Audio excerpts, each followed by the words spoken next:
Right now, almost 3 out of every 4 adults in America is overweight or obese. Nearly 72 of the entire adult population is overweight, and it always hasn't been this way. Back in the 1970s, the obesity rate alone was around 15%. Today, it's over 40. In about 50 years, obesity in this country has nearly tripled. That's not something you can blame on genetics.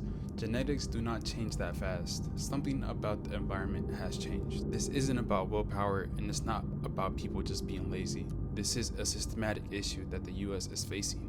The way food, money, movement, and everyday life is structured in this country is quietly working against people. Most people have no idea how much is taking effect into their personal lives. So let's break down exactly how.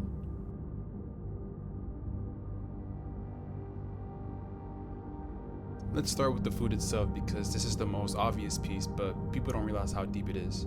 There are over 200,000 fast food restaurants in the US. In a lot of neighborhoods, fast food isn't just an option, it's the fastest and cheapest option available, period. But the bigger issue isn't just fast food restaurants, it's what's actually in the food supply as a whole. 55% of the average American's daily calories now come from ultra-processed food. For kids and teens, it's even higher, sitting around 62%. That means the majority of what this country eats every single day isn't really food in the traditional sense, it's a manufactured product. And here's what people don't understand about ultra-processed food. It's engineered. There's an actual science to it called hyperpalatability, where food companies make an exact combination of sugar, salt, and fat, and that makes it almost impossible to stop eating their food specifically. This isn't an accident, and it's not some type of conspiracy theory. It's an actual business model. The longer you keep eating, the more they sell. If you ever felt like you have zero self-control around certain foods, it's not because you don't have any self-control. It's because you crave it. That food was built in a lab specifically to be craved. That's not a personal failure. That's the product working exactly on how it's designed. That same $100 barely fills a single Now bag. here's where it gets even more unfair. Even if someone wants to eat better food, the food that's actually good for them tends to cost more. On a per calorie basis, healthy food can cost anywhere from 2 to 5 times more than processed food. When you actually put a number on that, research has shown eating a genuinely healthy diet can cost a family over $500 per year compared to eating processed. For a lot of families, that's not some minor inconvenience, of course. That's the difference between what they can and cannot afford to put on the table.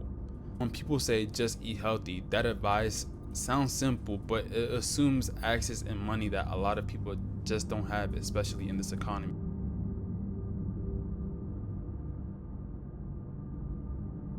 Even for the people who can't afford to eat well, there's a second problem working against them because their entire day is built to keep them sitting still.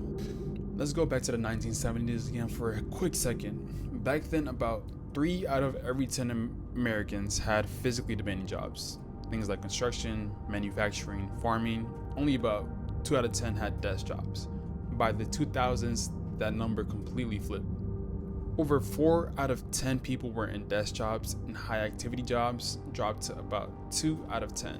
Today, less than 20% of the entire workforce has a physically active job. The average person with a desk job is sitting somewhere around 15 hours a day, if you're counting work, commuting, and screen time just sitting at home. If you zoom out even further, total sedentary time in this country climbed from about 26 hours a week back in 1965 to almost 38 hours a week by the late 2000s. And it's only gone up since then. So when I'm saying this, I want to be clear about something. This isn't about someone just being lazy. The actual structure of how people work, commute, and relax has been designed to sit down. This last piece ties everything together and is something most people don't even notice because it has happened gradually. Portion sizes have quietly exploded over the last few decades. Fast food portions today are estimated to be 2 to 5 times larger than what they were 20 years ago. To put actual numbers onto it, hamburgers are up 23%, soft drinks are up 52%, and snacks are up 60%. And convenience culture is what normalizes all of it. Bigger portions start to feel like they're a better deal. Drive-thrus save time, delivery apps remove almost all the friction between trying to crave something and then just having it at your door in 20 minutes. The underlying message baked into all of this is simple. Fast is good, more is a bonus, and slowing down to cook or actually moving your body gets treated like an inconvenience instead of the default. And to be honest, none of these 4 things on their own could cause like a national health crisis, but stack them together, cheap engineered food, the cost of eating well, a life designed around sitting, and a culture that rewards speed over health, and you get exactly the number this video opened up with. Now you can't personally fix the food industry and you can't fix this economy, but the goal here isn't to fight the entire system, it's to out-strategize it. Start by building most of your meals around whole, minimally processed food.